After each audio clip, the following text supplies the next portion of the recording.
Hello, everyone. Happy swap day. I'm depressed. Very sad about what transpired during the episode. It was my first episode of the season watching it live, and so I was able to talk to Josh, and Josh and I, we were talking. And in case you missed it, on Wednesday night, I was also doing the recap, and I talked about my opinions on the episode a little bit there. Josh, this was a rough episode emotionally, I'd say. That's all I can say at this point. I mean, we ranked Thomas really high, and I don't know. I mean, I know we can't show the audience, our conversations that we had, but I was so concerned that if Thomas didn't play that steal a vote, he was a goner. It was either Thomas or Camilla, and I mean, I'll share my topics when we start talking about Thomas, but wow, what an episode. See, I feel this episode, it's a very weird season, I'd say, because I feel like, I think so. I mean, not in a bad way. It's just, I feel like we should talk about focus a little bit. Okay. Who is the main character so far? It's hard. I mean, I say this every season with Survivor that for me, I can see narratives, but I can't piece together who a potential winner is. I'm not really good at seeing that. But what I do kind of see is how certain things are told to us in previous episodes that become really important in the next. So I don't really know who I see as this season's protagonist. I feel like there's a lot of really big characters that I love to follow. But it's really hard because I thought Thomas would have been one of those protagonists. We had him top 5 every single week, and he just got sniped. Out of nowhere. And the reason why I bring this up is because part of me, I've always felt like the Loggy 3, the California Girls Alliance, was or had the biggest characters. I think they had the most importance to the narrative. I think there's a lot of other strong players. Like I think Kyle and Camilla are a very strong duo. I think Say obviously has been getting a lot of screen time and the most in Survivor history in the first 3 episodes, beating Russell Hantz numbers. Granted, 90-minute episodes, constant tribal councils. I get it. It's just both Say and the California Girls, they feel so isolated in their own bubble. I don't know what's going to happen once they all merge and a lot of these weaving storylines converge with each other. And I feel like this is the first part. This is like when Survivor is getting real, because everything that has happened so far, it happened on Vula and it happened with, Stephanie, who was there for 1 episode, Kevin, who was there for 2 episodes, Justin, and who's barely there and didn't really have a lot of screen time. The first 3 boots, they weren't big characters in the same way that Thomas was. Yeah. I mean, well, Thomas, no disrespect to, Stephanie, Kevin, and Justin, but Thomas did do the most in terms of the game. I mean, Thomas won the steal a vote. I mean, Justin had an opportunity to do something like that, had to play the game, lost his vote. So can't really blame him. But, Thomas was somebody that, the audience saw as in a really good spot, was in between 2 different alliances on Loggy with the steal a vote that absolutely nobody knew about. And as I was talking with you, I was trying to run the numbers and I'm like, well, if if Joe and Shaheen are in it to vote out Kyle, and there's no sway with that. That at worst, Kyle and Camilla are in cahoots together and are voting together. That's 2 different 2 votes. If you go out and steal Camilla's vote, and let's say Kyle does end up playing that extra vote, that's 6 votes at Tribal Council. You put 2 of them on Camilla, then in event of a revote, you have the 2 other Loggy guys voting on the revote with Kyle. They have a 2-1 advantage. Thomas is still here, and he doesn't go home playing that steal vote. But I think the other guys convinced him to stick with Kyle and think that he didn't need it. Yeah, and do you think Thomas overplayed? Do you think this was a blunder, or do you think this was bad luck on not just Thomas, but we can loop in the California girls too?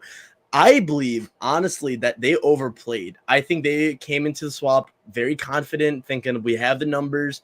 We don't need to, try to embellish this anyway. We can just, if we go to tribal council, we stick 3 strong. We have the numbers. I doubt they have anything. And I do think they got very unlucky with who they got swapped with, because they got swapped with a very tight duo with an idol. That is a very, very advantageous position to be in. But I also have to blame them in a way for not considering or barely considering or like being very loosey-goosey with switching the idol. And don't worry, Jay. Basically, Josh was busy last night. Randy was busy last night. I became busy last night. And so we're bringing it back with the Friday morning chill out stream. And I'm glad you like the sunglasses too, Jay. I'm glad they're making a return. It's branding. But back to the California girls, I believe that they overplayed. I think they should have assumed that there is a worst case scenario. Yes, they should have assumed that. I was surprised they didn't. I think what Shaheen should have done in particular, and maybe he did it, maybe it's not shown, but I think what I would have done is I would have tried to just warm up to, I would have tried to play middle. I would have warmed up to Kyle and Camilla, because it's very obvious that the California girls are a close alliance. They made no secrets about that. And so I would have went up and just said, hey, like maybe 1-on-1 individually, go up to Kyle or Camilla and be like, hey, I feel like this is a rough spot for you to be in. Even if y'all aren't tight, I still understand it's rough having to vote out the only other person in your tribe, and try to throw an olive branch, right? Because I feel like something like that would have given Shaheen a little bit more insight or information. Maybe they wouldn't have played the idol. They would have tried to flip them. Or, or maybe he just lets Thomas go, because Shaheen was worried about Thomas in the first place 2 episodes ago when Thomas was trying to get Shaheen to throw away the idol. Shaheen was like, Thomas is a dangerous player. He's playing hard. I don't know if I can trust him. That, and then the information that Camilla revealed about Thomas and what really happened on the journey. I think Shaheen and Joe should have, I think they should have still voted with Thomas. I don't think they should have flipped, but I think they should have done more to figure out what happens after, especially with Kyle and Camilla, and maybe try to make an alliance of 4. Instead, they all were trying to be deceitful. And it's easy to say what they should have done sitting on the couch. We get a bird's eye view. And Josh, what do you think should have happened? Do you think they made the right moves? What's your take on just Thomas and the California girls in general, especially during the latter half of the episode? Too naive. Too naive. You cannot. You search the bag, but here's the problem. Idols are never in bags. People are always searching bags. This is like Survivor common knowledge. An idol is not going to be in the bag. You've got to be the stupidest Survivor player ever to keep your idol, your number one asset in that game, in your bag. It's going to be in your crotch. If anything, it's going to be somewhere where nobody is going to be able to check. So you will never even find that. So you have to always assume that the worst case scenario will happen. Yep. I understand the, I guess, the favorability of holding on to a steal a vote 1 vote longer in the game. But if you play that as an insurance to say, if the worst thing happens tonight, at least I know we're guaranteed a revote and we are protected. You could offer that up.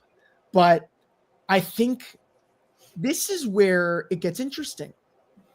what happens if Thomas did tell Joe and Shaheen that he did have a steal a vote? How does that change the game? Do you think that with that information, they then say, we have to play this just in case? Do you think that changes it? Do you think that maybe it gets in Thomas's head? Because ultimately, Thomas told nobody. Therefore, Thomas was the sole decider on this decision, what he wanted to do, and that was his read. His read was they don't have an idol. So do you think that maybe that changes? Maybe. I do think no matter what, sorry for cutting you off, by the way, I think no matter what, a Lagi was going home. And I do think Thomas, for the most part, is the most obvious with being a game player. I think a lot of players have sniffed him out. I don't think, based on what we saw, I don't think him revealing that he had to steal a vote would have changed anything. Okay. That is to say, I do think he should have still opened up about it. I do think there should have been a part of him that goes, guys, I'm going to be honest, I do have a steal a vote. I got it from the journey. I played. I didn't want to tell anyone about it until we went to a tribal council because I just didn't want information to linger. He could have said that because that is that's an understandable lie. I would understand that if I was Shaheen or Joe and my ally said, I didn't want to reveal it until we went to tribal council because I didn't want information to be out there, especially with the dynamics on Lagi with it being so open and everyone transparently giving away information. Yeah. I do think that would have been a smart play. I do think it would have just won back their trust a little bit more because Thomas had Camilla rat him out basically. And Thomas just had to been like, oh, well, she's lying. And sometimes, I know you're on Survivor and I know you want to lie and be like, I want to play this mastermind of a game. But sometimes telling the truth and just being honest with people can be the play. And maybe Joe would have been like, guys, what if they do have an idol? And it's no risk to us to just split the votes. We know we can do it cleanly. We know they don't have anything else. And if they do, then one of us is going out anyways. Because if they had a block vote, right, or something of the sort, or another steal vote, then no matter what, a Lagi's going out, and it's worth to try to use it anyways, you know? So I think it didn't matter, but I do think he should have still opened up about it. Yeah. That's my take about Thomas. It was tough. I needed to see that steal vote played. I was waiting for it. If Thomas does not play the steal vote right now, he's going home. And I was very prepared for that. That's just a tough break, you know? It is. Going out with a steal vote. You know, I personally, I wouldn't tell people publicly. I'd tell my close alliance members because I feel like even if that information did get out, a steal a vote is very scary. And if people know that you have a steal a vote, they might want to position themselves with you so that they're not on the wrong side of that. Yeah. Is at a 5, all you need is one person and you have the numbers. Okay, I'm going to steal Camilla's vote. Oh no, I got Joe. That's 3 votes right there. Yep. And nothing else would matter. But what's interesting though, I feel like I'm kind of getting ahead of myself. Okay. But now I'm curious because we know that Joe and Shaheen were always closer with each other. And so do you think Kyle and Camilla made the right choice by sending out Thomas? And we should ignore the steal a vote, right? Because obviously when there's an advantage, it makes sense to vote out the person with the advantage. But based off the tribe dynamics, was Thomas the right play or should it have been Shaheen or Joe if you're Camilla and Kyle and you don't know about the steal a vote as well? Honestly, I think that they made the right play. Really? I think that out of all of them, Thomas is the social butterfly. Thomas did. I mean, was it not the right play? I mean, Camilla. It was. Camilla and Kyle got someone out with the steal a vote in their pocket. Yeah. That could have been used elsewhere. I think that absolutely 100% was the right play. At that moment, being able to pull that move off They Mhm. probably didn't even know that until they got voted out and went to Ponderosa, where Thomas then told them, "Hey, I had a steal Yeah. vote in my pocket." They didn't know that. They're watching that for the first time, realizing, "Oh my God, he had a steal vote," and we Well, voted. not just that, I don't think they would have known for a while because Thomas is pre-jury. And unless something crazy happens, I'm pretty sure Oh, that's Kyle and right. Camilla are making jury. So they won't even know until after the season. Yeah, they I'm probably sure they're all in cahoots, at probably texting each reunion. They other. probably didn't even find out until reunion. Actually, yeah, the day 26 reunion, because Yep. we don't get the live finales anymore, sadly. I Shout out to really hope that they change that. I hope that after season 50, they go back, because I feel like New Era is very like COVID based. We do the finales, on the island Mhm. because they don't want to do it live. I mean, we should go back to live finales. I'd love to see it switch off between LA and New York every year. See, I don't even think they need a big stage, and I'm fine if they don't. I'm fine if they do the in between. I'm fine, honestly, if after the months after the finale, they go back to the tribal council set, and they're all wearing their nice clothes. They're feeling good about life. They fly back, and they do the finale, the reunion on site, Oh just wow. later down the line. I think that is still kind of cheap. Obviously, not as cheap as just doing it right then and there. But the problem I have always had with the finale is I want players to have time to process what happened. Because, Mhm. like, think of 46, man. Poor Charlie was sitting there dead, you know? Um, and same thing with, like, every other season of Survivor. Like, Xander looked depressed. Pretty Going sure. through it all, they're also like finding out while they're still hungry. Like, Mhm. of course, And they're not gonna be happy. all they get is pizza. But we're getting off the rails here. But I think going to a broader point, where do you put Thomas, and how do you think of Thomas and how he played the game? I He played think great. I mean, I did not have any problem with Thomas. Thomas was our chaotic king this season. yeah. He was stirring the pot, and I loved it. I wanted to see more from Thomas, but I, I mean, it seems that there were some cracks in Thomas's gameplay. And Mm-hmm. that's what got him. I mean, when we get into this ranking, I ranked the California girls really low, really, really low. I Yeah. think that they really showed a weakness, that everybody had them coming out as favorites, but they got blindsided and they never saw it coming.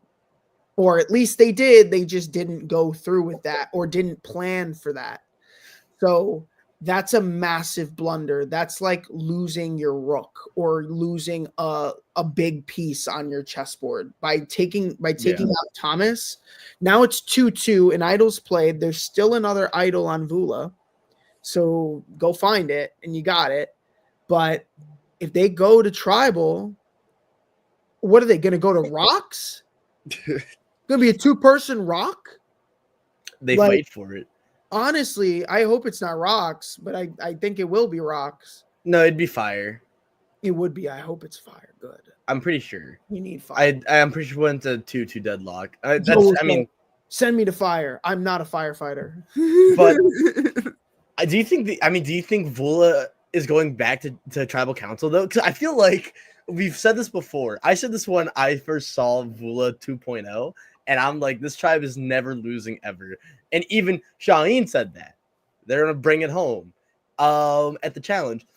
I do think now they just have strong players. Like Kyle, Joe, and Shaheen and Camilla. Like even Camilla is no slouch in the challenges either. You know, I can't wait to talk about Camilla. I can't. We're not talking about Camilla for like an hour, dog. I ain't gonna lie. Camilla's gonna be a while. But Camilla's gonna be a while till we talk about her. I do think we can get into it. We don't have the graphics. We do apologize. They'll be back next week and every week in the future. But number 14, we have Charity. Yes. Who is still in the same spot, both narratively and in the game, and just kind of in general. She's the Liz Wilcox of it all, I would say, where Liz Wilcox, her position and just her existence in every facet on early Nami was always the same position. She had the same amount of screen time. She was in the same position. She never really was able to change. She just got lucky with the lack of tribal councils. And that's how Charity is now. She's still getting thrown under the bus. She's not really playing the best of games. And this episode was pretty negative for her with how she talked about David versus how David responded. Not a direct response, but and I see the Charity I see that as a personality. I don't I'm mainly talking just in terms of narrative focus. And Josh, you were quite high on Charity. I was. Where do you view Charity now? At the bottom. At the bottom. Yeah, Charity is pretty low on my list. It's tough because Charity, I thought, got dealt a bad hand and was going to be on the bottom of the original Siva tribe. Now it's 2.0 tribe, and Charity is still on the bottom. So this is a little bit concerning for Charity's game. I don't believe, hold up. Let me look at where the tribes are so that I don't say something. Right, correct. So Charity is not with Mitch anymore. Nope. Charity is on a tribe with Star, David, Eva, Mary, and herself. And at that point, they have two tribes that are pushing for names, right? Eva is offering Star up on a silver platter, but David wants to get out Charity. Those are the two names that were really dropped to us from the tribe dynamics. And as far as the preview for the next episode shows, it seems that David, Eva, and Mary are helping Star find the idol. So I think Star will be getting an idol in the future, which means if Star is not an option, Charity is really in a tough spot. They need a win. And yeah. I feel like Charity's stock will rise in this game if she makes it to merge. Because when she makes it to merge, there are going to be bigger threats than Charity. And I think Charity will survive. But for right now, this is a really tough spot because it is looking like Charity will be the person who goes home. I don't think it will be Mary. And if Star finds the idol, it's not going to be Star. They're not going to vote David out, and David won't do Eva, which means Charity's in a really, really, really bad spot right now. So if she can make it, or possibly, maybe link up with Mary and get somebody who can be a little bit closer to her for the next episode, Charity really needs a number one in this game. Without Mitch, at least without that alliance that she made with Mitch, it's a lot more work that Charity has in front of her. Yeah, Charity almost feels like she was on the wrong season. Like there's some players where and you and I, we both do online Survivors, so we know all about Survivor. We know more than like Bruce and Abraham, right? No, but it's there's stuff. At times I've noticed there's some characters and some players and some people, they go on and they just don't have the right cast. They don't have the right personalities that they can really connect with. I think a good example of a player who found the right people is Fishback in Tocantins. I think both him and JT, every single time they came back, they floundered. They didn't do as hot. But on Tocantins, it was very magical. They were able to have each other, and they were able to balance each other out in such a way. Charity needs that. She needs she had Mitch, yes, but Mitch is now gone. And even then, that connection was made pretty late in the grand scheme of things, because David even said that Charity didn't really speak a whole lot of gameplay with David on Siva. I almost called them Nami. I think another good example of players who needed another person, it just didn't have one. I think like Daniel Strunk, Survivor 42. Mm-hmm. I think I feel like Stephanie earlier, she was handed an alliance on a silver platter and she didn't take advantage of it. Like she also had Mary. Like Stephanie, Stephanie's problems were she just didn't take advantage of what was happening and say just being a hard game player. But like Always take it. Always take it. Always just say yes. They always say yes, accept every single option, and then don't make a decision until tribal council. Mm-hmm. That's how you do it. Always say yes, never say no.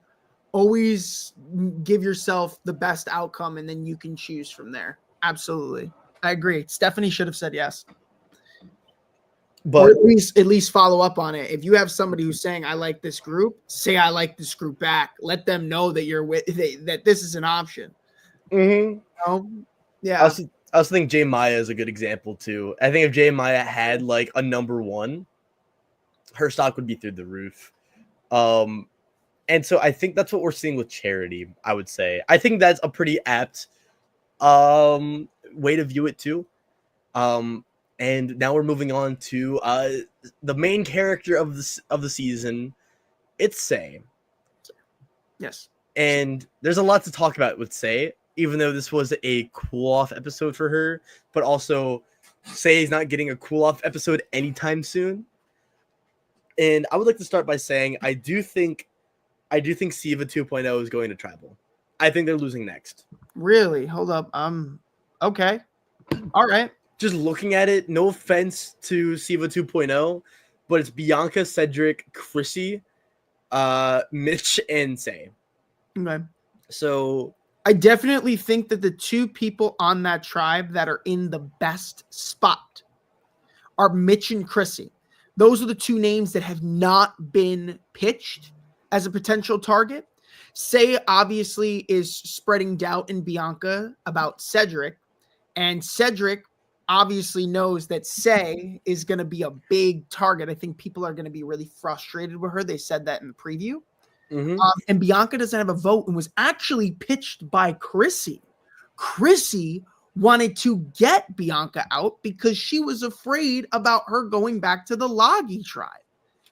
So it seems that Chrissy is very Siva strong, which could be good if Siva stays around. Chrissy could be a higher stock. I'm still high on Chrissy.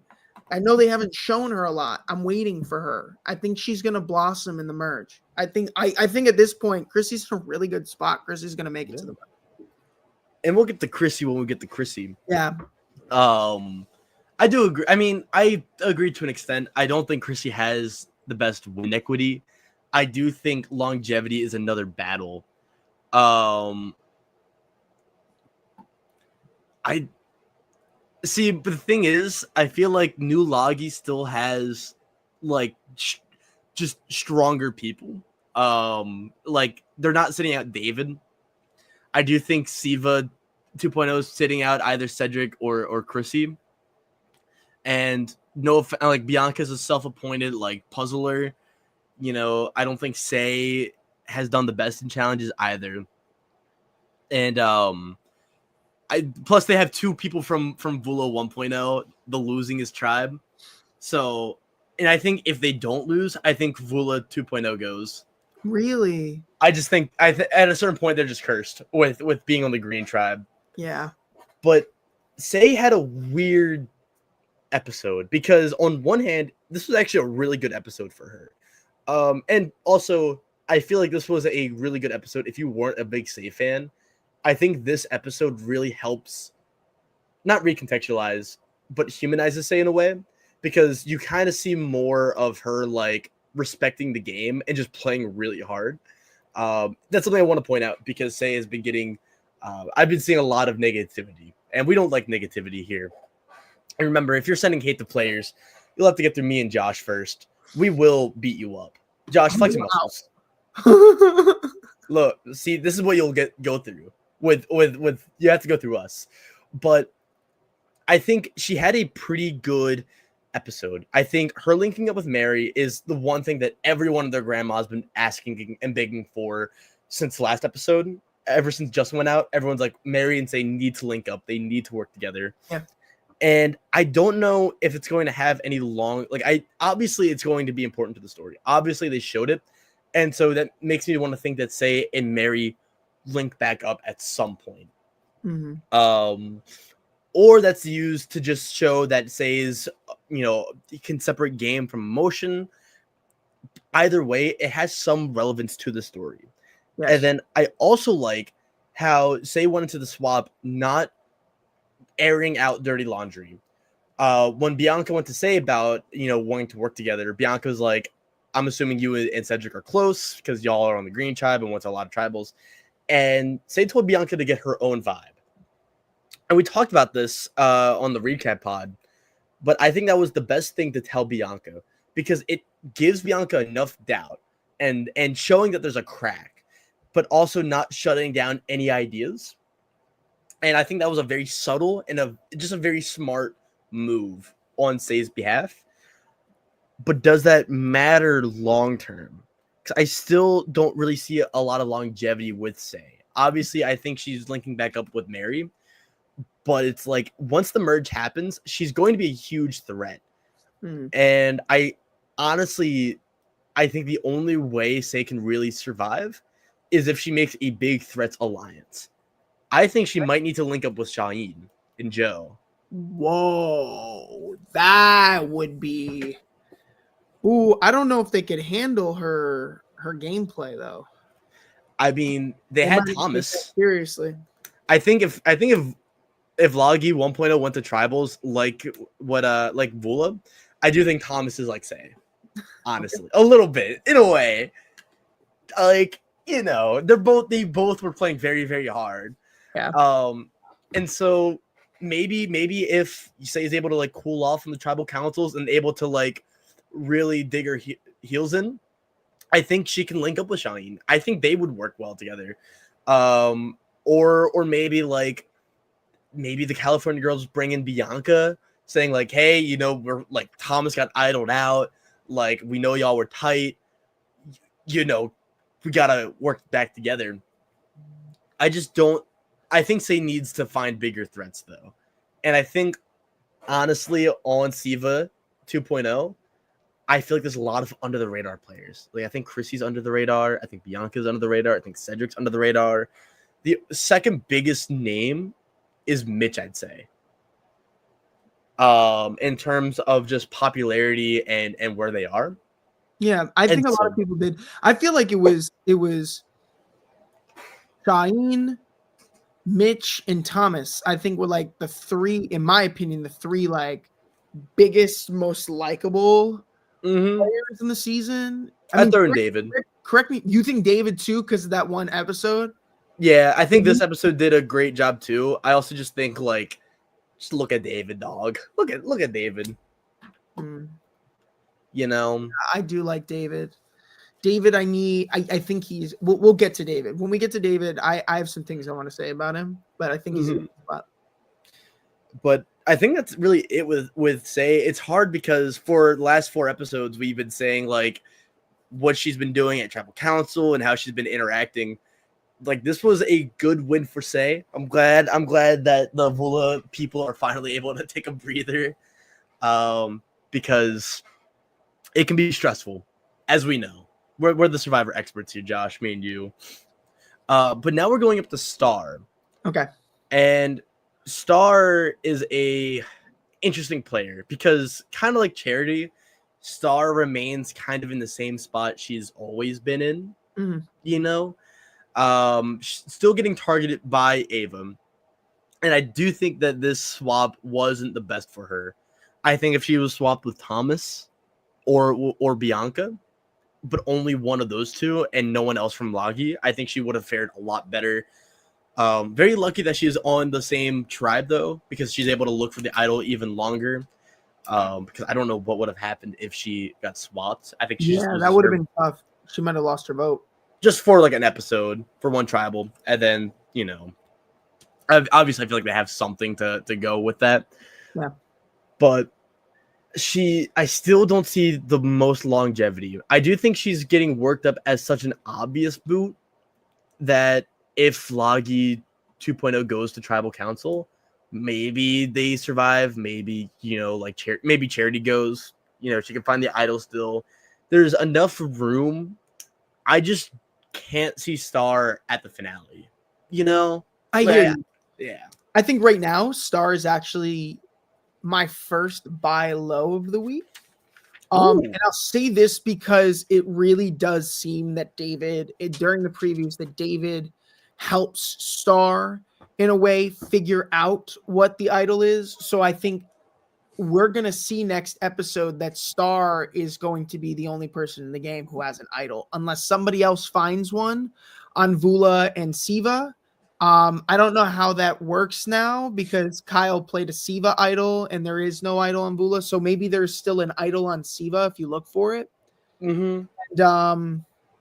And there's an idol in Vula. I don't know how that works, but I would say that Star right now is the first buy low because if she finds that idol, with the right information, Star won't go home.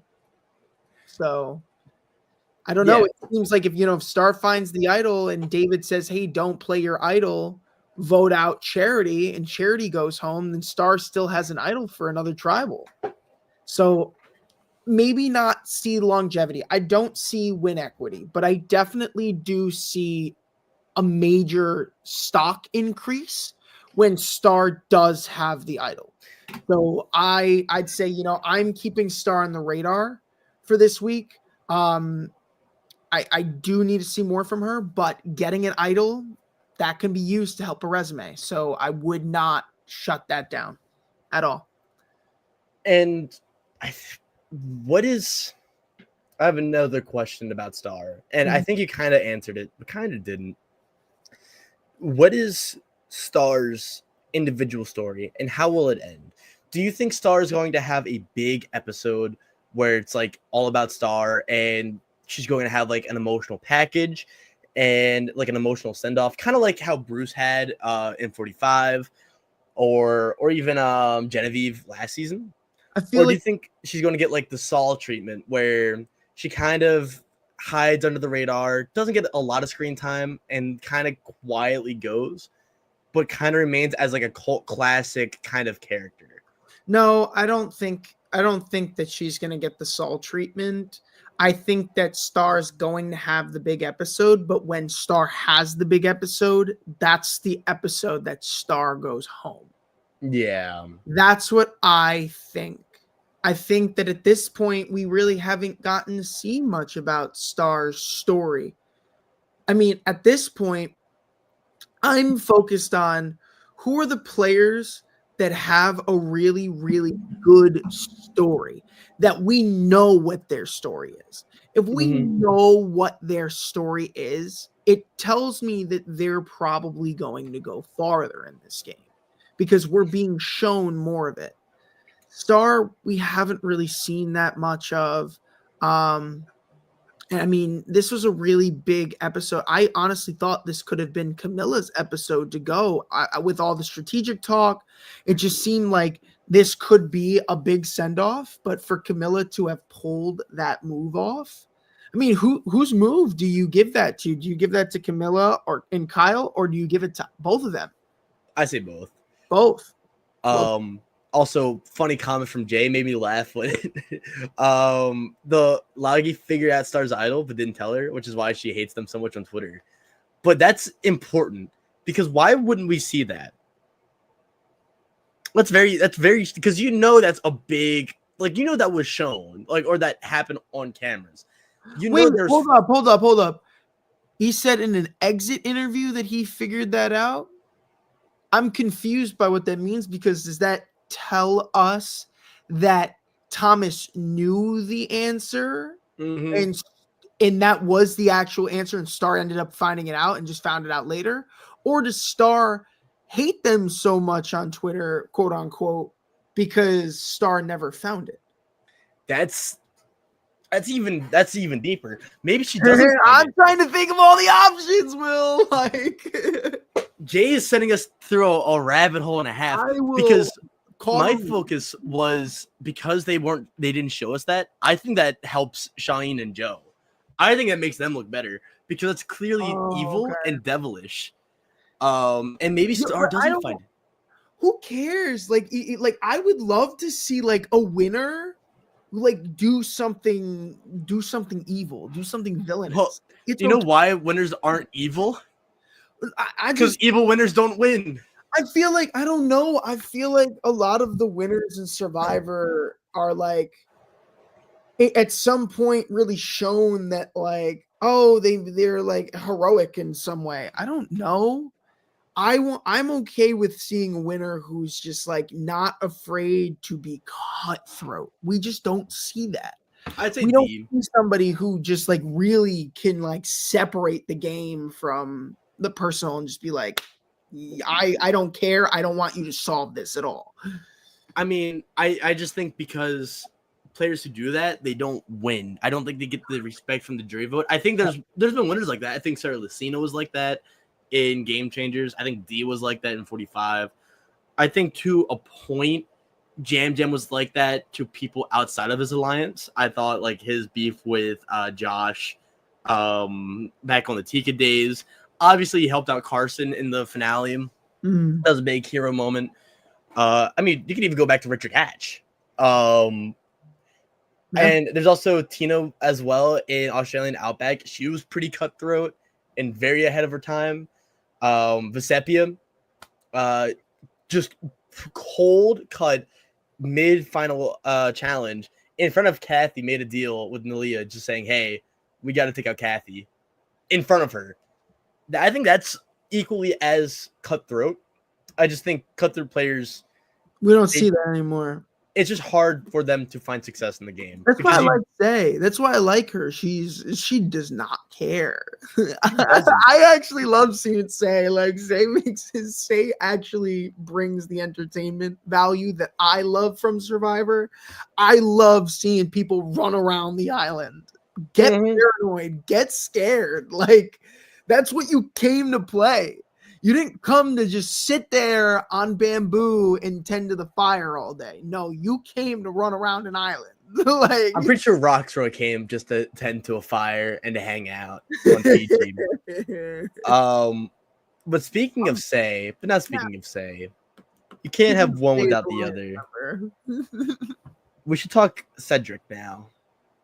Who a huge discrepancy, by the way. You have Cedric at number 6. I have him at number 11, which I think is the second biggest discrepancy between our lists. I think there's one that's even larger. Not sure, though. But where do you see Cedric? And why do you have him so high? I put him up high because he made another connection with Mitch. And it seems that he's also on a really good spot. Mitch is on a good spot. Cedric is on a good spot. So that's really good.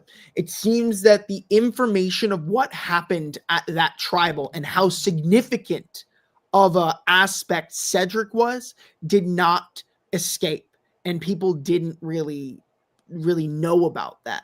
Or maybe I didn't catch part in the episode, but to my understanding, that wasn't blown up yet. Yeah. So Cedric is in a really good spot for me. And Cedric has a good social game. There's a reason why people want to work with Cedric. Cedric's calm. Cedric's just like he's not paranoid. He thinks very analytically. It may not be like the best decisions that Cedric makes, but Cedric does have a social game and has an aura that invites new alliance members to want to work with him.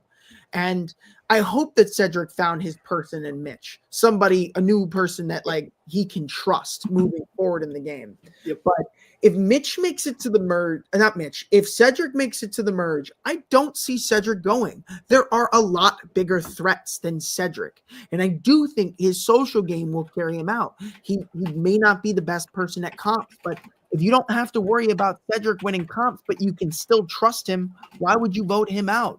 He's not a threat to your game. If anything, he's an asset. So I see Cedric, if he can survive till the merge, Cedric could make a mid to deep run in the merge. Won't win. They'll probably take him out before it's too late. But Cedric could make a deep run. I don't see finalist value. But yeah, I do maybe the narrative is trying to lead us that at the merge, the conversation that Cedric said would say, the two of you work together and cut it out. Maybe that leads those players to get a little bit farther than we think. I was gonna say, part of me thinks Cedric is going next. Honestly, Okay. I think this is a good episode for Cedric. I will say, I do think him aligning up with Mitch is great. I love that scene with Cedric. It's just because we're getting an emotional moment from Cedric, and I feel like I kind of understand Cedric as a character. He is a Charlie Brown figure who is wiser and a lot more mature than some of the other Charlie Brown figures that we've had in the past. Like, I'm thinking like Jake, I'm thinking Owen, I'm thinking Teeny. Cedric is in a very similar group as them. But he's able to be a lot more introspective and rationalize his thoughts a lot more. And I understand why he did the things he's doing. And I do think there is a calmness about him and a likability about him that can make people really want to work with him. Mhm. I believe, though, conversely, that Cedric kind of just got put on a very bad tribe. I think he's with a group that he shouldn't. I think he should have been on Siva 1.0. Honestly, I think you replace like Kyle with Cedric. I think that'll help balance it out too. I think that way Siva 1.0 has a weaker member. You give Vula someone a little stronger because they were looking kind of bleak. Yeah. If no offense to Mary, Cedric, or Say, but if they did another challenge, I honestly believe that they would have lost. And I think Cedric, the way he's playing the game is just on a different wavelength than everyone else. And I think that's only harming him. And I think his narrative and story on Survivor is coming to an end. And I think this was the peaceful resolution that he's getting. And that's my take on Cedric. Okay. That's a good take. Thank you. I'm glad we can have civil discourse here. But that's all I really have on Cedric. I don't have much this episode. All we really saw was he made a new ally. That's it. That's all that was the narrative of Cedric this episode. That's fair. Moving right along, I want you to start with this next person too, because this is another player you've consistently had very high.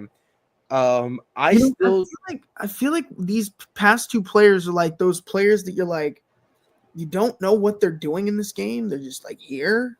But it's time for Chrissy. I don't have much to say on Chrissy. I mean, I really don't. We have not seen that many confessionals from Chrissy still. Chrissy's kind of just here. Kind of just, chilling. They're not showing too much. I think that Chrissy definitely has a good social gameplay. Nobody has mentioned Chrissy's name at all.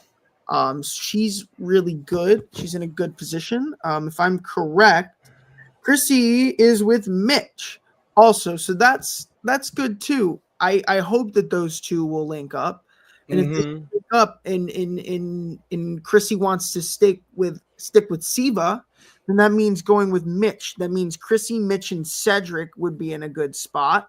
And that leaves Bianca and Say at the bottom of that tribe. So Chrissy's right in the middle.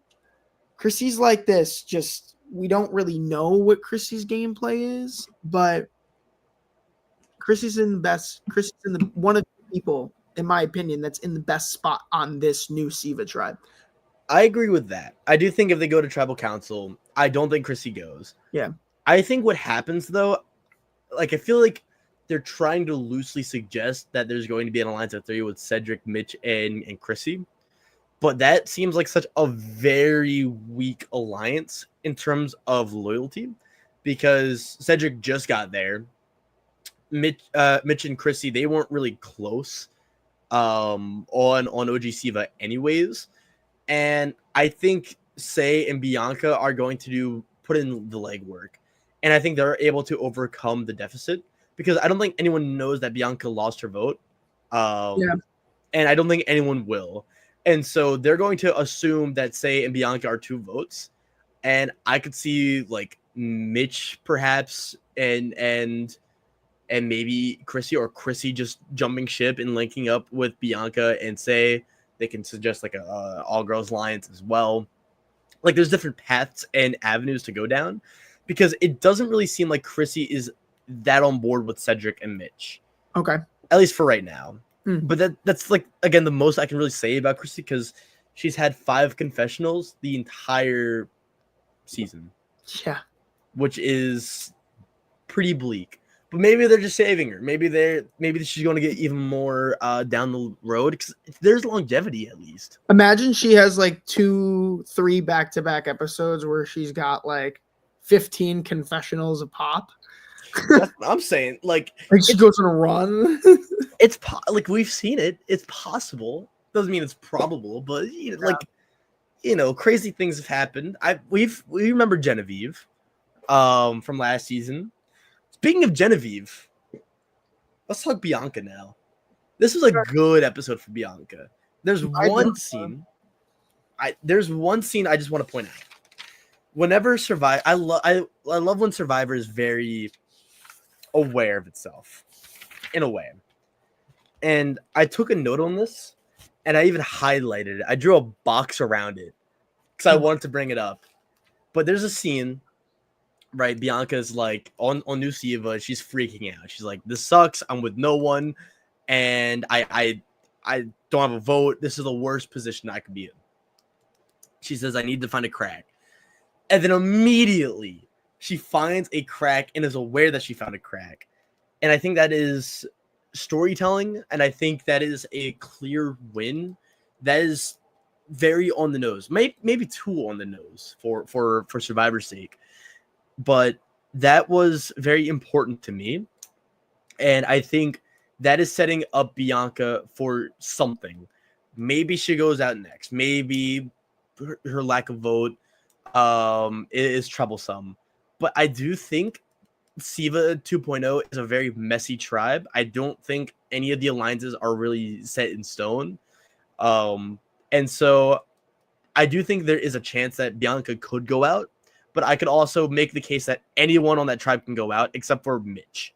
I think Mitch The is reason why I say she will, there's absolutely a chance she'll go out because Chrissy is already pitching her name, even without knowing that she doesn't have a vote. If Chrissy pitches her name without knowing that, still with the assumption that Bianca has a vote, Bianca doesn't have a vote, she won't be able to defend herself. But I think part of the reason was because she was afraid of Loggy steamrolling. Now that Thomas is gone, especially Bianca told people that her and Thomas were tight. I'm sure she probably mentioned before to someone that of everyone on Loggy, she was good with Thomas. I think that's just, I don't see a reason why she wouldn't hide that. With Thomas going, I think Say would realize that Bianca is in a much better and more of a free agent now, because I don't really think Bianca was that tight with anyone else on Loggy except for Star. And so I think what's going to happen is I think Say is going to be like, Bianca needs players and needs allies. I need allies. And I think Say is going to protect Bianca. Okay. I think that's how I see that playing out. And I think Chrissy's still going to. Whoa. Bing! This is when the Survivor theories come in. Okay, hear me out. If that's the case, let's follow that. Let's play that out here, okay? Right now. Let's play it out. We're playing it out. This is a live read, okay? Let's do the math. Let's do the numbers, okay? Let's crunch them. We have Mitch, Cedric, Chrissy, Bianca, and Say. Bianca and Say link up. Say goes to Cedric and says, hey, listen, I like Bianca. She's a free agent. Let's reel her in. Okay, Cedric says, I like Mitch, though. I can't get rid of Mitch. Which leaves Chrissy.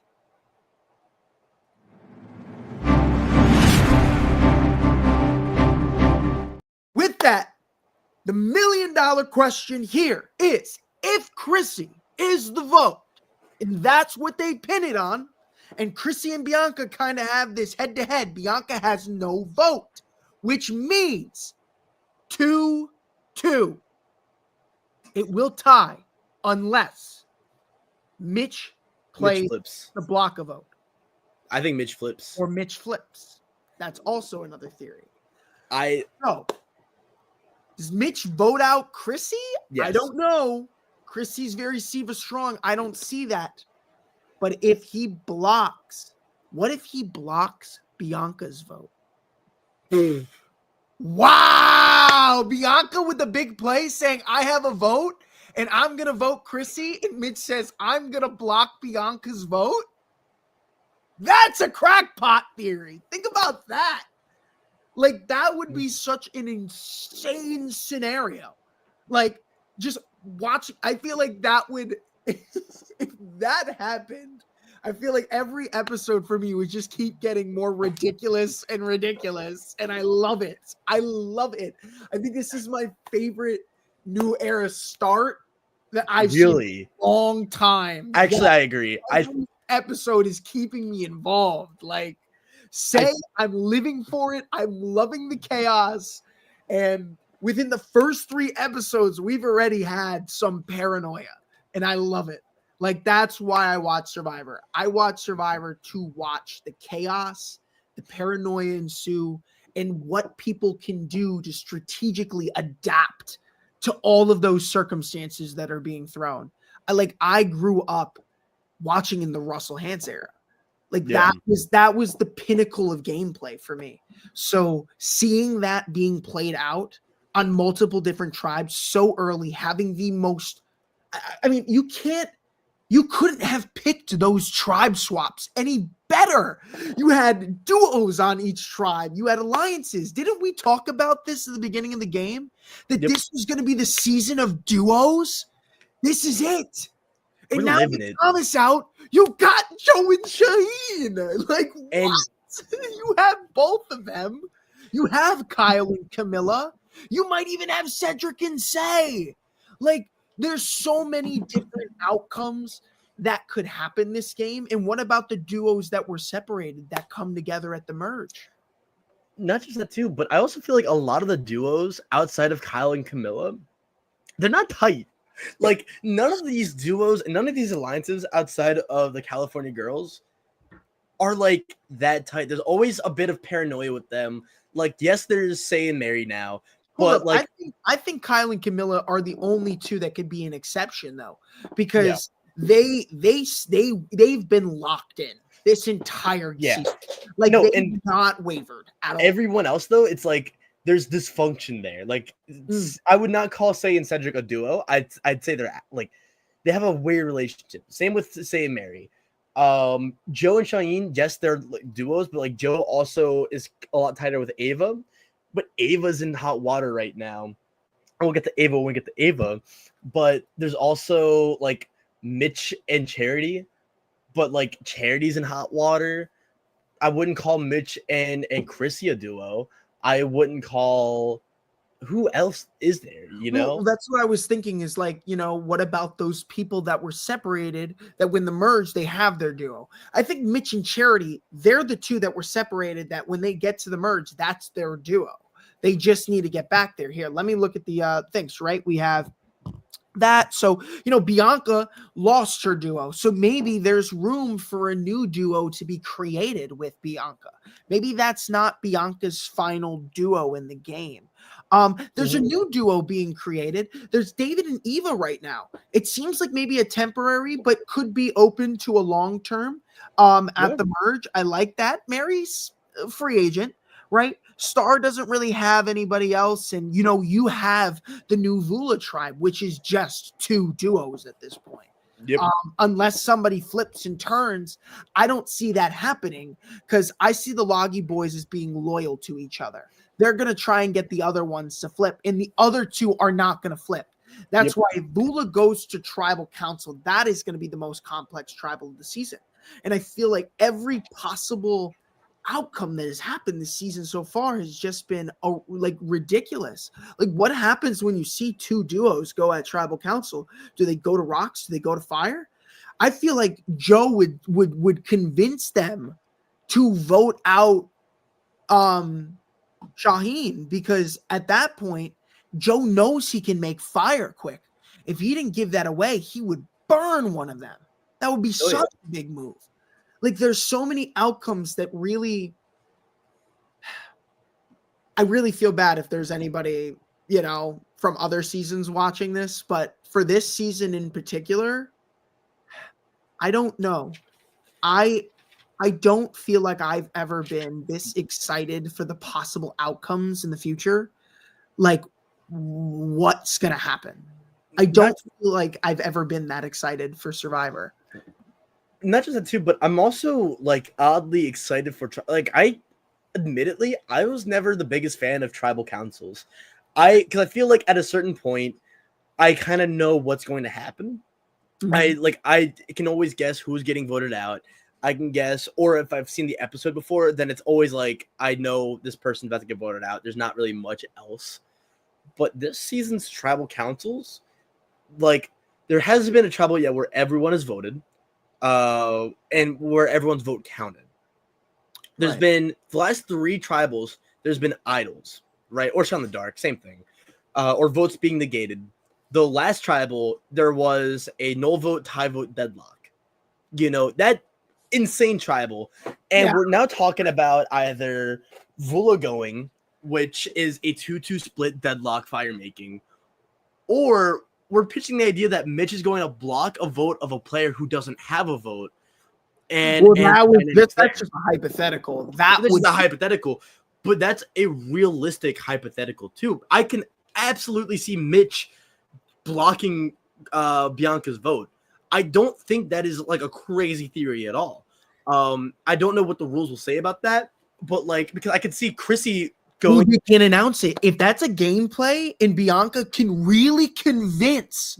Like if I'm Bianca, and someone got to me about Mitch having a block a vote or something. Like let's say Mitch goes up to Cedric and says, hey, I have a block a vote. And then Cedric goes to Bianca and says, Mitch has a block a vote. Bianca can then say, okay, I need to do everything in my power to get him to block my vote. Because if he blocks my vote, it works. Then what if she then says, hey, I don't have a vote. Get him to block my vote. It's her move.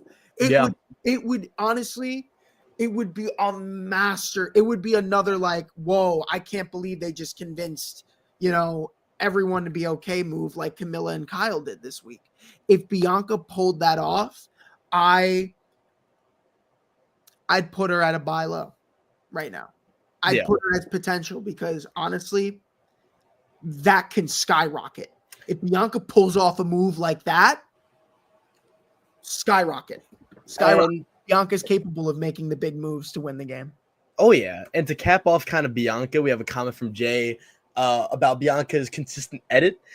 And I agree with that. I would say Rachel was the least important Gata last season. Maybe Annika. But the least important Gata member at the end of the original tribe, I would say that because we like the Sierra Andy duo, that was coming up. Yeah, I thought Sierra was the number 1 player on Gata.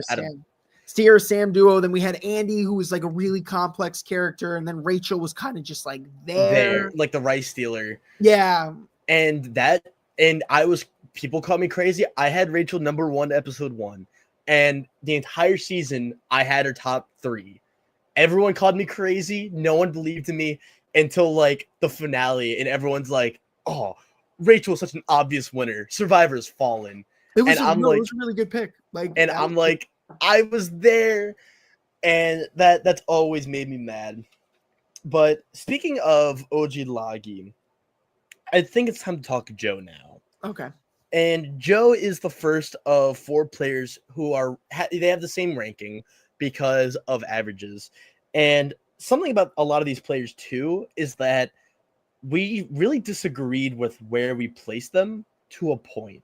I think the only player that we agreed on was Mary. Mary was 7. Because I had Mary at 6, you had Mary at 7. So, but I had Joe at 9 overall for me.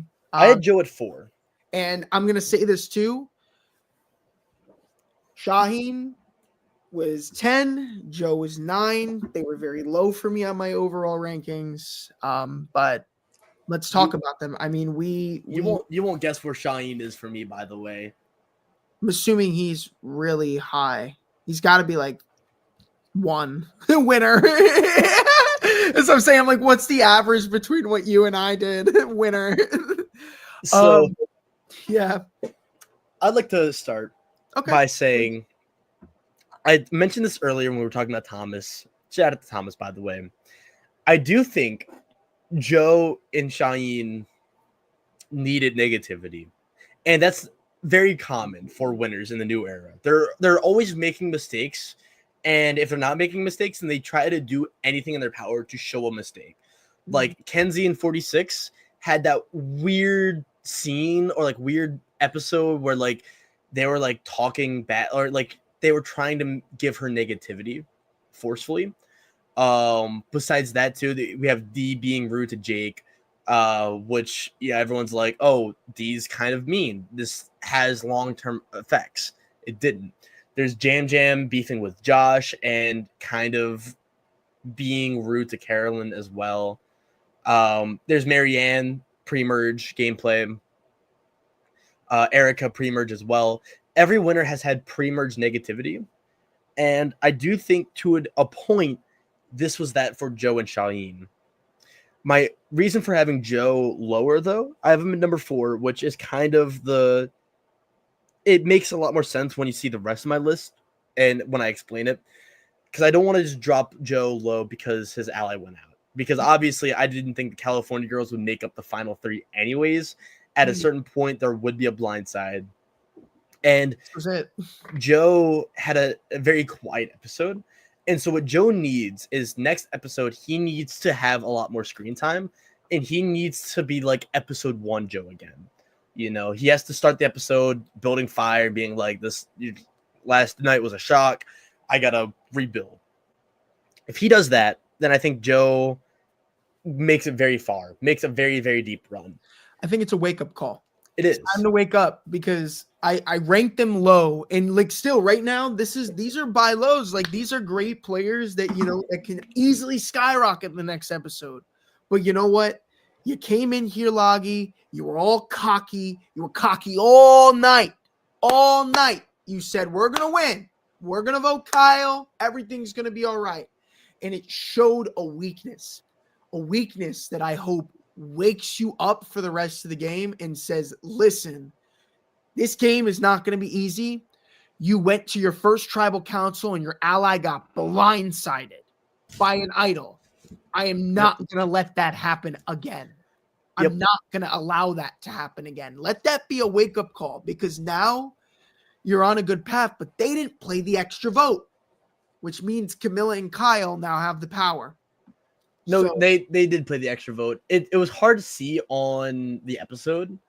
But no, according to the wiki, the extra vote is like there's no more advantages on Vula. Oh. Yeah, I made the same mistake too. Because I was using the wiki. I always have it pulled up, by the way, whenever I talk about on StockWatch. That's how I know everything, by the way. But no. So there's no advantages now. And so I do think Vula wins. I don't think they go back to tribal council. I just think every player, except maybe Shaheen, but I think Shaheen is getting shielded. And I think even more than Joe, I think Shaheen is going to have a big episode soon. Yeah. I think every player is very important. And I said it too during the recap. I said it to you as a message. I really liked Vula 2.0. I was really sad to see them go to tribal. Every single player I have in my personal top 5, not in the rankings, but just like I'm fine with any one of them winning. I mean, yeah, that was it was a very top 5. We kept all the Loggy boys like up in the ranks, and I mean, Kyle and Camilla just popped off as like a great duo. So yeah, I could see that too. I think a lot of people could see that was a very top 5 team. That was like an all-star level tribe, and we just saw it crumble. Oh yeah. And I think that's really it for Joe, because Joe, he's been quiet. He hasn't been getting a lot of focus, but he's still part of the Loggy. I almost called them the Loggy girls, the Loggy California Girls Alliance. And so I think like whenever I talk about Joe, I feel like I also have to talk about Shahin, you know. Yeah. But Well, we'll get to him. You we'll had get him to him. all the way up. Way later. We're gonna take a quick ad break. We're going to take it away to bracketology. Shout out to bracketology, by the way. Fun word to say. I have a story about the word bracketology. Josh, I'll share it with you later down the line. But take it away, bracketology. Think you're the most knowledgeable Survivor superfan? Well, you can put that to the test with our Fantasy Survivor game. Welcome to Bracketology, fantasy sports for reality TV. We provide fantasy football style games for your favorite shows like Survivor and many more. We also have bracket style elimination challenges. Set your picks once for the whole season to see how your prediction skills fared. And don't forget to check out the season extras like contestant info, where you can see all the bios of each contestant, and our scoring recaps that are published each episode. Download the Bracketology mobile app or play on your computer at fantasy.bracketology.tv. It's entirely free to play, and you can win some awesome prizes. Good luck. So now we're talking David. Big episode. Huge episode. David. That was huge. I mean, I don't see him going. He's not going to go. He will not leave. I don't think he will. I think that everyone sees David as a valuable asset on that tribe, and I think he's in the best position on that tribe currently. I only ranked Star higher because I do think she finds the idol, but David is currently in the best position on that tribe, and it was a real 180. I think David was kind of like a little bit lower at the bottom within his alliance, but still within the middle of his tribe, and now he kind of just skyrocketed up to the top. To where he's now seen as an extremely valuable asset. I think people are going to start taking David a little bit more seriously and be a little bit more grateful towards David. I don't know. David kind of like fell under the radar within his alliance of 4 on Siva. I think I ranked Joe, or not Joe. I think I ranked David way too low, because now that I'm thinking about it, he has 2 really, really good episodes. I think the last episode or the episode before, where he was talking about his family and we got that emotional package, into this episode where he's like in a really good position and playing really, really well. I think that's setting David up really well. My only concern at this point is that it's really early for this kind of edit to be wise, because usually there's like the coronation edit, right, where like the winner, they get their big episode, they get the big moment. He's had multiple big moments. Yeah, but I'm saying, like, I'm talking like this is extortion level episode with Tony Vlachos or the Kelly blindside for D. You know, like David, usually the big moment happens in the merge, right? Mid to late merge. They get a big episode. Marianne had the Omer blindside as well. And so if David wins, I don't know if he's going to have an even bigger moment. I feel like he's already on a giant rise right now in terms of stocks. And that's the only concern, because this was a fantastic episode for David. I think he's in a great position too. And I feel like now at a certain point, he's becoming a huge threat. Yeah. Because he's getting rid of a lot of that negativity. He's still a little cocky, but I can't tell if that's just him hamming it up for the cameras or if that's just him. You know what I mean? I don't know. You know, I think David should be really proud. So far, he's really gotten a great edit. And he's in a really good spot. I mean, like, I cannot see David going home. I can't.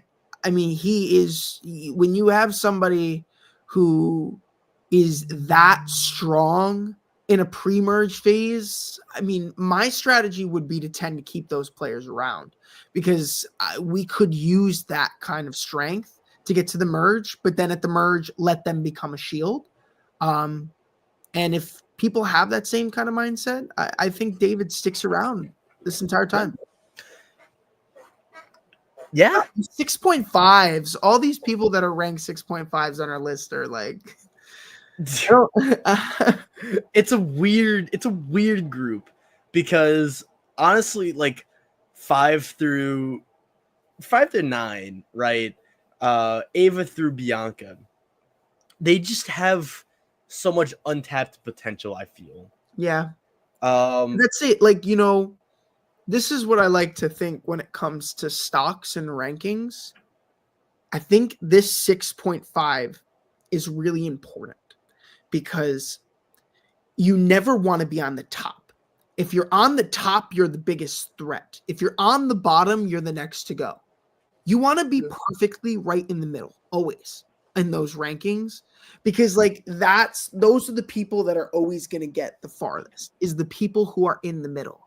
mm-hmm. So Bianca, Joe, David, Mary, Eva, those are all really good options for people who can extend. I think that is the best cases for longevity. And you know what? All of them have gotten really good edits with their confessionals and all. So I don't think that it's crazy to think that those are people that will make like a yeah. And I mean, speaking of middle, I think we could talk Mary now, who I think is just deadpan in the middle on New Lagi. Yeah. Because like she's stuck with two duos who are both targeting each other. There's Charity and David. David's targeting Charity. Ava and Star. Ava's targeting Star. Mary, I think, is in the best swap position one could be on. I think having no one from Vula with her, she is able to kind of spin her own narrative. Obviously, I think her just telling the truth about her narrative and saying, like, I was on the bottom. I don't know how I survived. I survived by a shot in the dark. I mean, that's true, but she can really ham it up, too. She could really be like, I was alone. Cedric and Say, they're a duo. They had Justin in their corner. Cedric, like, would she be lying? No, and she's not lying, but she's hamming it up. Yeah. Two things, I'd say. But I do think with Mary, I want to see more confessionals and more screen time with Mary. I think what we've been getting so far is great. Like, no notes. I love watching Mary play. And I want to have her higher because I think she's really escaping a lot of that pre-mergeness. I just want to see, she needs like a breakout episode. Yeah. I feel like this is the real start to her game because I think she started out loosely on the wrong foot. But also, I blame Stephanie more for that because, and also Say playing really, really hard day one before they went to Tribal Council is another big thing as well. I don't really blame Mary for making the decisions she made. And when she's making decisions, we kind of hear why she's doing the things she's doing. And so I think I think she's doing really good. And there's also a comment from Jay about David as well. People are talking positively about him and his episode 3 positivity. But the problem is that he's getting a lot of positivity, both episodes 3 and 4. You know, it reminds me of Matthew from 44. Not Franny's Matt, but the guy who broke his arm. Because he had a lot of positivity. He was a clear contender in the first 4 episodes, and it didn't work out for Matt. So that's my only fear with David. But that's David. This is Mary. What do you think about Mary so far? I mean, Mary's in a really good spot. I mean, I love that Mary is the one who got by themselves. There was only 2 possible scenarios that this could have happened. Either no, actually, never mind. I take that back. I did not do that right. But other than that, like Mary's in a good spot. Mary's by himself. I feel like this gives Mary a lot of room to grow and develop her own alliances and own connections with people. But I also don't feel like Mary would be targeted because Mary is one of a tribe of 3 now and could be used as a number. I think Mary's in a really good spot as well. Mary won't go home. Yeah. What's Mary's end goal? Like, do you see Mary at the finale? Because I think it's possible. I think it's possible, but she has a steep mountain to climb. We have a long merge. I need to see the alliances that are going to back Mary staying. Mary can't float this entire game. Mary's got to be in something solidified. So I feel like until I see that, that's when I'll be more locked in. But I did have Mary high. I do think she has the potential to go far, but I need to see the alliances that can carry her there. Yeah. Speaking of alliances and getting carried, let's talk Ava. I don't think she's getting carried. I don't think she's getting carried, but I think she got protected by Joe. I do think, and I want to be as this is our top 5. I want to be as what's the word for it? Careful. Okay. When I say this, but I do think Ava is in a downfall right now. I think she got very lucky, and the only reason why I don't have her low, because I have her at number 9, you have her at number 4. Wow, really? You have her at 9? Yeah, because I think being very brazen with information is it's not the best play. I think she got the only confusing part is she told everyone, I'm giving you Star on a silver platter. I want Star gone. Normally when something like that happens, there's going to be a follow-up scene where everyone's going to Star like, Star, you won't believe it. Ava wants you gone.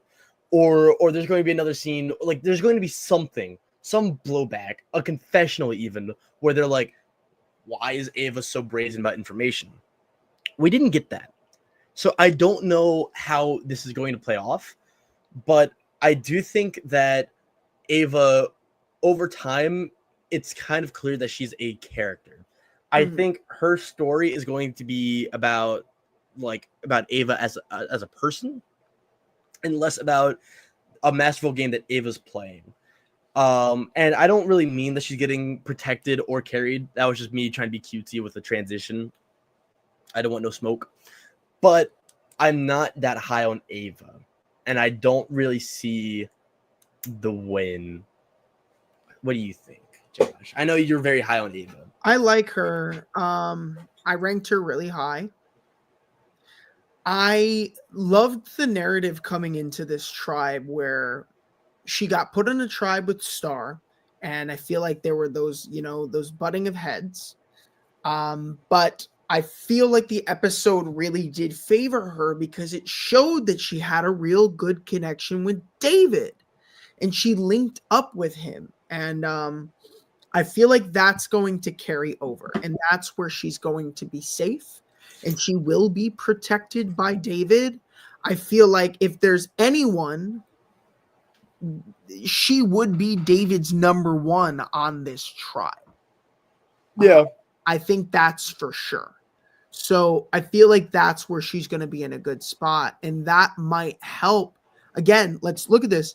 Joe, David, and Eva, all within those 6.5s on our list here. That's the middle game.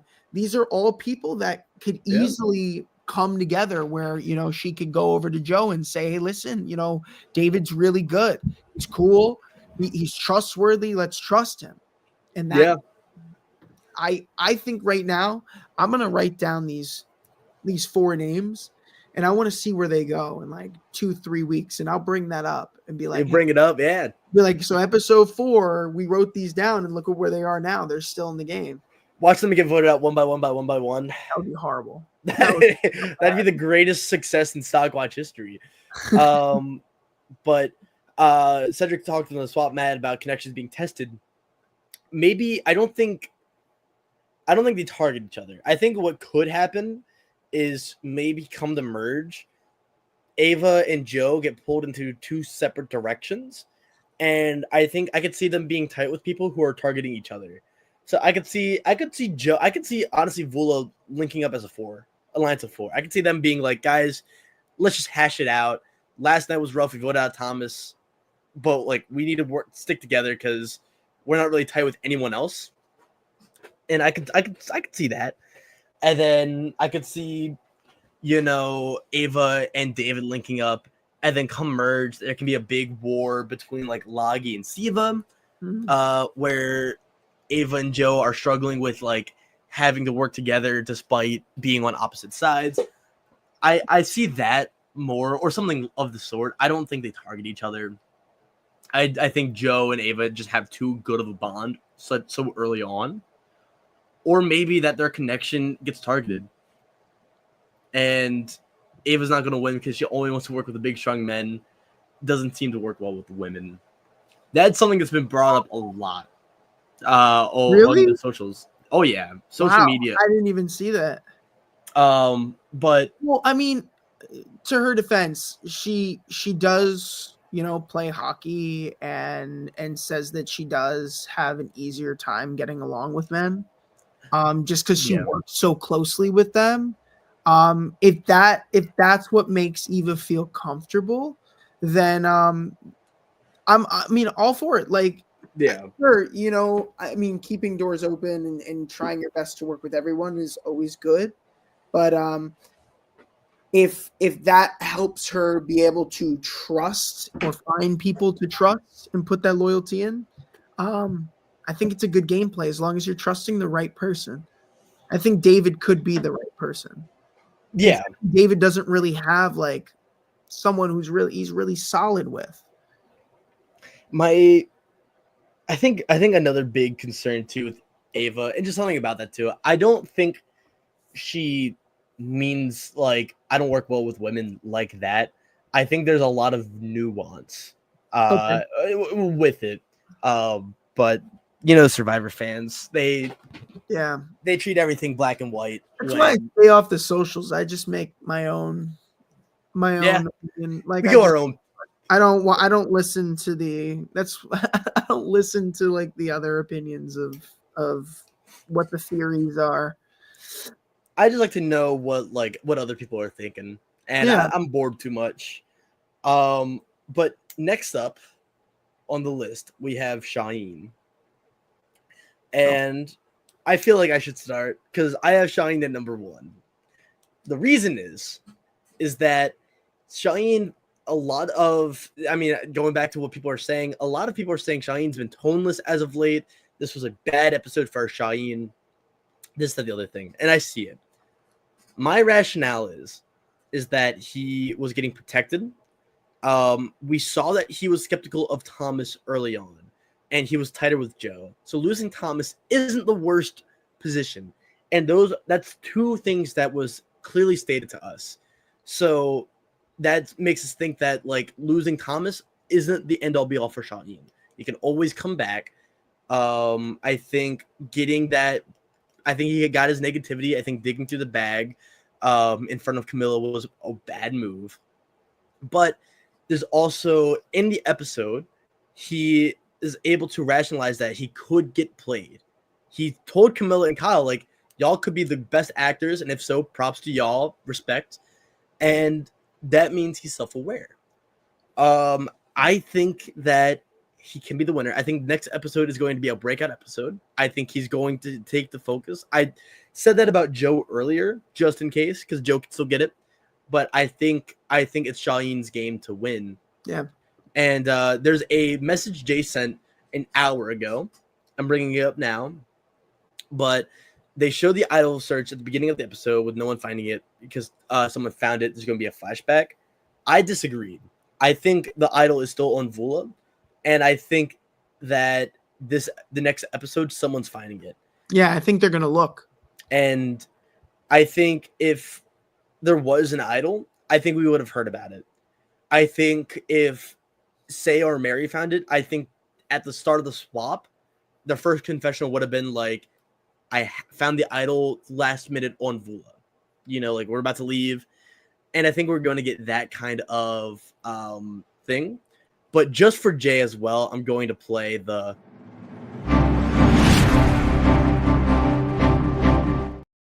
because shout out to Jay. And do you think Shaheen will get desperate and paranoid? No, I don't think he will. I think Shaheen is really, calm, cool, and collected when it comes to the game. I think that he will be looking for the not for the paranoid. He will be looking for the idol, but he won't be paranoid about it. I think they're going to just be open about looking for the idol as well. And all of my comments are pretty much the similar to the ones that I said with Joe. Yeah. I ranked Shaheen lower than Joe only because I saw that Camilla's two options were him or Thomas. They ended up going with Thomas, meaning that his name was already thrown out there. Joe's wasn't. So he's definitely like on the bottom of that. But that I think that's better for Shaheen's game, because that's what happened with Kenzie. She was called a huge threat and the Mermaid Dragon famously in 46 and that worked out really well for Kenzie. And when people were thinking about, obviously everyone was saying Charlie was robbed. Not true. But a lot of people said that a Kenzie one was obvious because she was called the Mermaid Dragon early on in 46. So do you think that that's comparable? I mean, what's Shaheen? A threat? What would he be? He's not. Well, I'm not saying they're calling him a mermaid dragon or anything. I'm just saying that they're both called threats early on. Yeah, and subtly, and same with Rachel last season too. Yeah, I could see that. That would make sense. I could 100% see that, but I'm really concerned about those two going into tribal being all in on Kyle. And I hope that this first tribal really shapes it for them to say, wow, we survived our first tribal. Now we know, what to expect and what's the worst possible thing. I mean, the worst possible thing happened to them. So now how can we make sure that every single tribal moving forward, we don't have to experience that again? Yeah. I don't know. Maybe I'm just stubborn. I'm thinking. But I think that's it with Shaheen, and I think the California girls in general. I do think though, I do think, because I completely forgot that he was labeled a threat, and you reminded me, and that just reinforced my ideas even more. Speaking about 3-person alliances from the same tribe, our next it's Mitch. Oh, you're doing the transitions now. LOL. LMFAO. Mitch is a weird player because I actually legitimately have no idea where he's going to end up still. He doesn't have a lot of screen time, but he's very memorable. And what we do see is always positive. Mitch is just a weird player to rank. I like Mitch. I rank Mitch based on social game. We know that Mitch is the only person who currently has an advantage. I'm holding Star off. I know Star has the Beware advantage, but Beware advantage isn't really an advantage. It's a disadvantage until you get the advantage. So right now, the only person who, in my opinion, has an advantage is Mitch.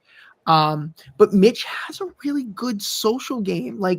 Mitch, I don't feel like is capable of pissing anyone off or upsetting anyone in this game. Mitch is very sweet and calm, and I feel like is respected within the tribes and the groups. Mitch also has a really good story, and I think that that's really driving his narrative. But maybe it's like Mitch is always there, and we're always seeing what he's doing, but maybe we're gonna have a little bit more of a breakout episode. We already had some pretty big episodes, but I'm excited. I think the other weird part too is because half this cast still hasn't gone to tribal yet, and so I feel like we'll get a better idea of how Mitch is playing once we see how he goes to tribal council, because he could be a mess. He could be like a Cedric. Yeah, I could see him like trying to be very loyal to everyone and that biting him in the back, you know? Yeah.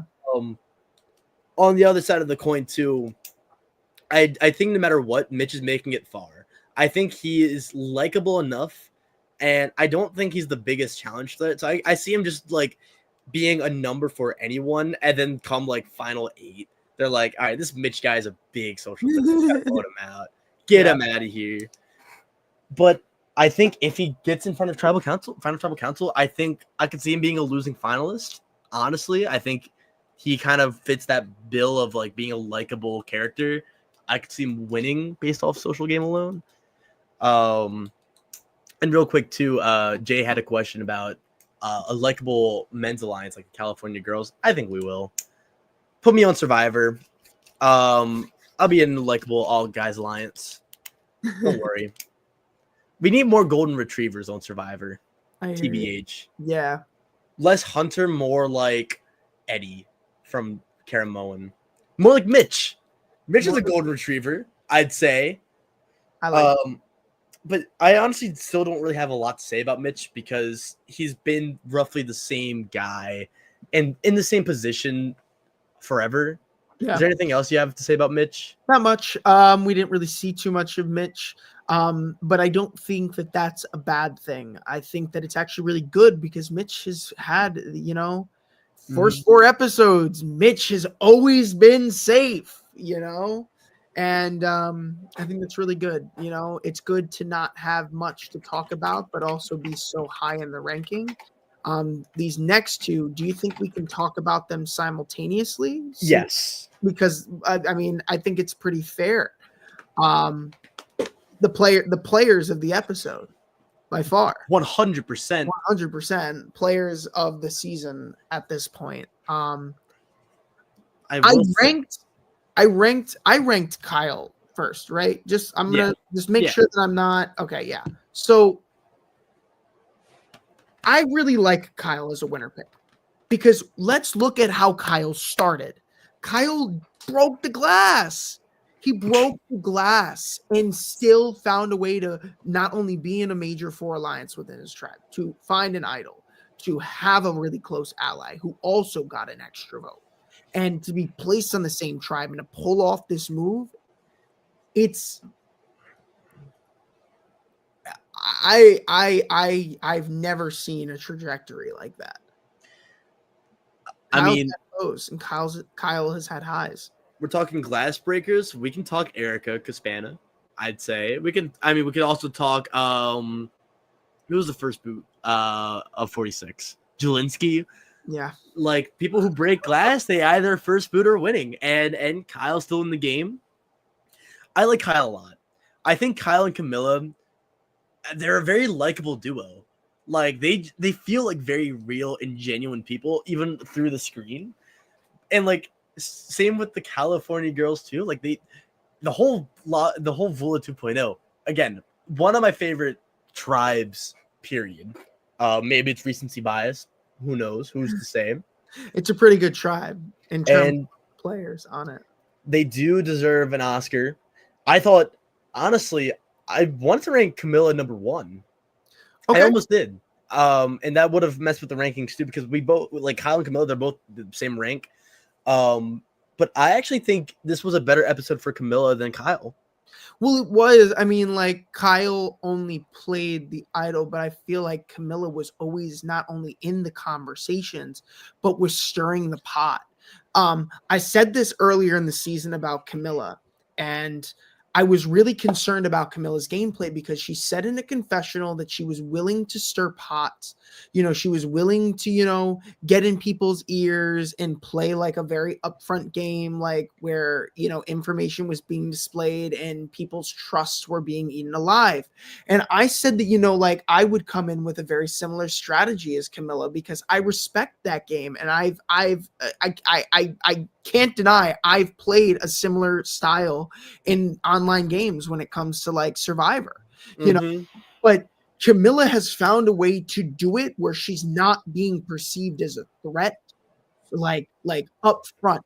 And maybe this move will put that on a radar of what Camilla is capable of, and it might bite her later down the line.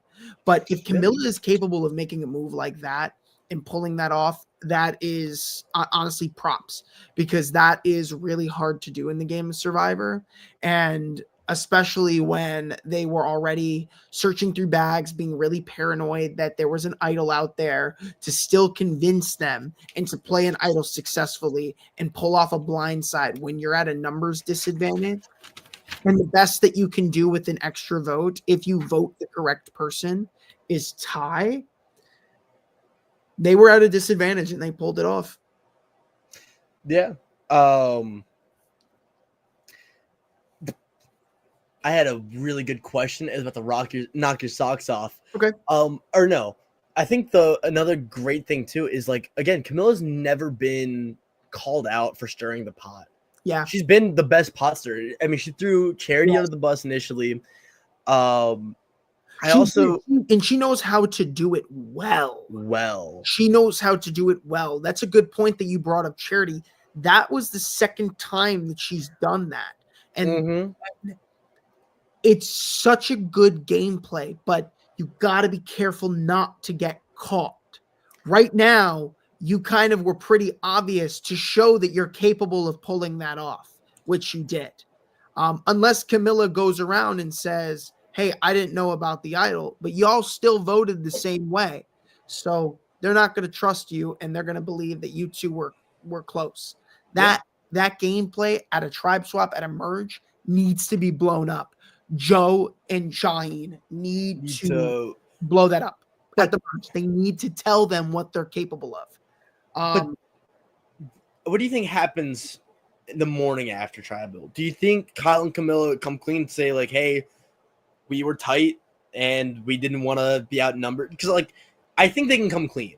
I really think they can. I think they need to be honest. Just be like, hey, we knew y'all were tight and we had an idol, and they can even still keep on the line that they're not as tight. They can still be like, we really weren't that tight on OG Siva. You could say we came up with a plan together because we saw that you three were tight, and we were nervous about that. However, Camilla should say, I didn't know about the idol. I didn't know about it.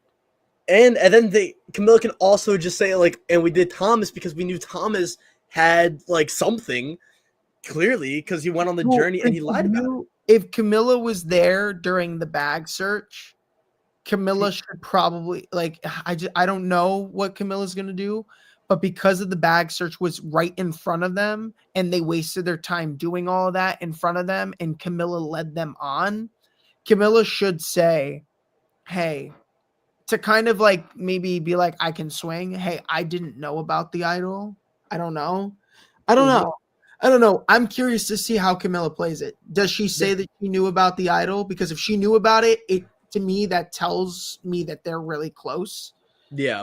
That they're close enough for that. And if she says, I didn't know about the idol, then maybe they're still not close. Maybe there's some truth. No, she has to tell them that she knew about the idol because she voted with Kyle.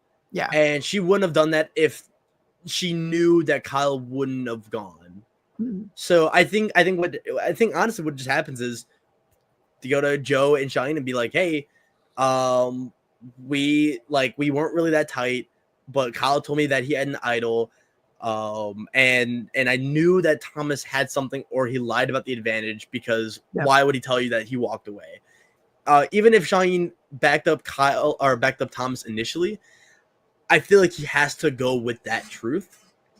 And I think no matter what, Camilla is in even a better position because Kyle was the one who takes the bigger fault from this.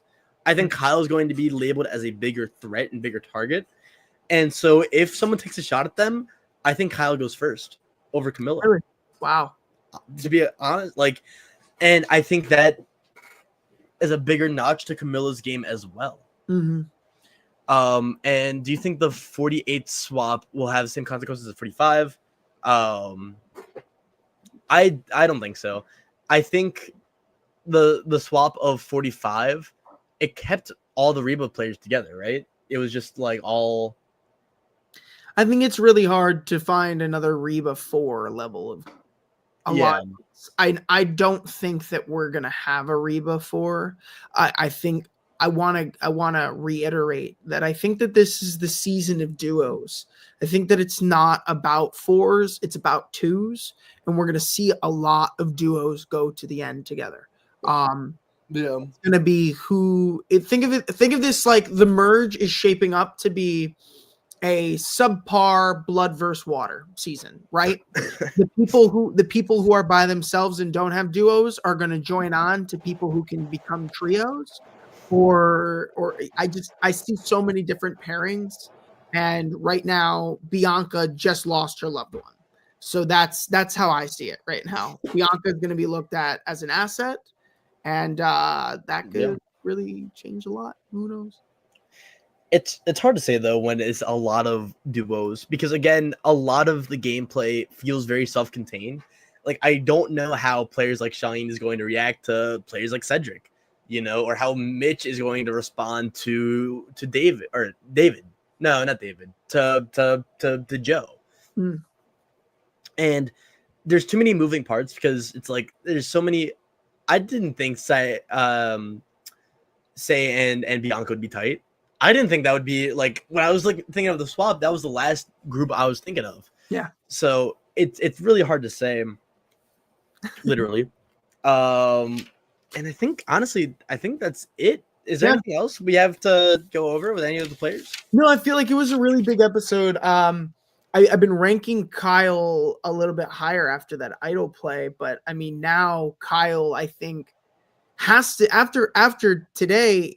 I think Kyle and Camilla are going to be threats for me, always a top 7 and nothing lower than that based off of how they played.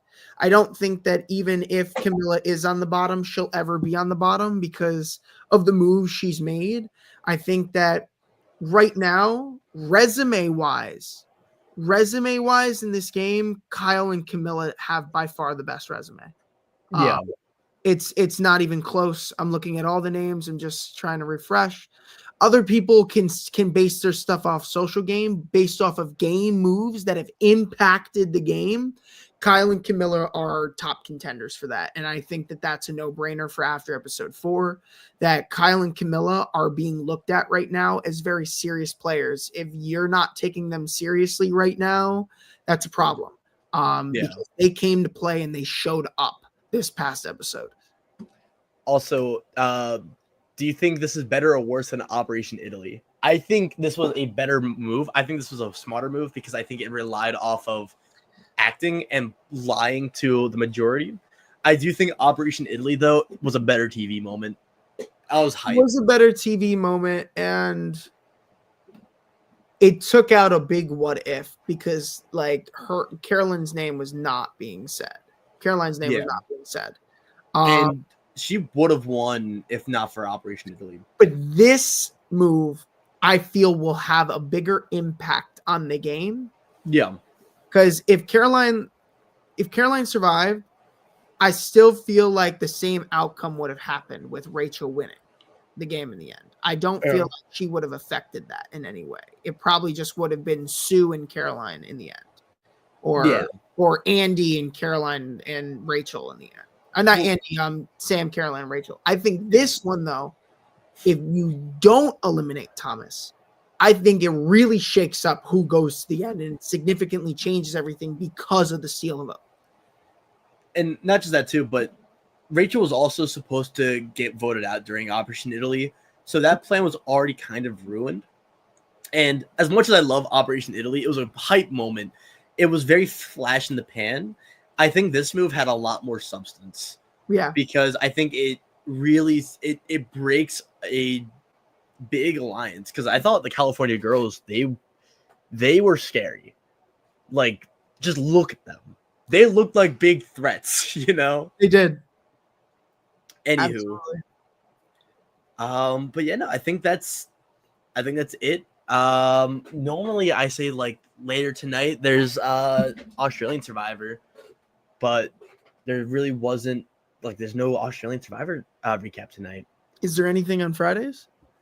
I felt like there's somebody on Friday. No? But Got Something For You is on Saturdays 3 p.m. And then there's also Survivor Social on Sundays at 8 p.m. And then next week, there's the pre-show Wednesday, and then the after show also on Wednesday, and then more of us. More of us. And then also check out the Patreon as well. Lots of cool stuff you can find there. There's like a 3-hour podcast of me and Jack and Coach. Nice. Crazy stuff. Lots of crazy stories happening too. It's the most Coach-ish podcast you can ask for. I love Coach. If you love Coach, then check out the Patreon as well, and make sure you sign up too for Bracketology. Check out Bracketology. This is the Bracketology episode if you really think about it. And Josh, I think this is it. This is it. Any final words, my good man? Watch StockWatch Thursdays at 8. Thursday. Bye-bye.